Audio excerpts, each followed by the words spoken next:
Now we're going to move on to some other news now. A confirmation hearing for the country's intelligence chief nominee is taking place today.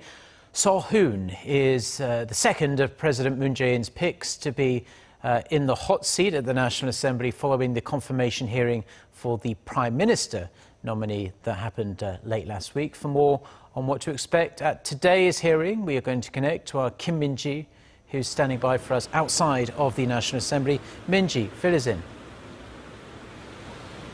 Mark, the confirmation hearing for Suh Hoon, who was nominated to head the National Intelligence Service, kicked off about an hour ago. The National Assembly's Intelligence Committee will be throwing a range of questions to see if the nominee is fit for the job.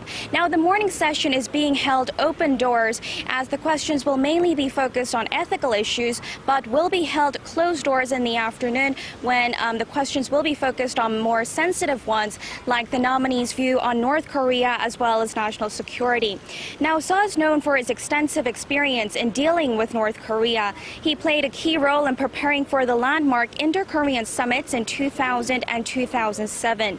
Suh joined the NIS in 1980 and served as deputy director of the agency between 2006 and 2008. The Intelligence Committee plans to adopt a report on the outcome of the hearing on Tuesday. Mark.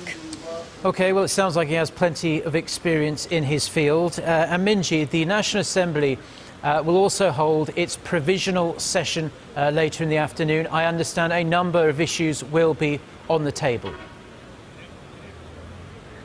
Yes, that's right, Mark. The extraordinary session will start today and last for a month. For starters, a meeting was held here at the National Assembly earlier in the morning between the floor leaders of the four major political parties and the senior presidential secretary for political affairs, Chun Byung-hun.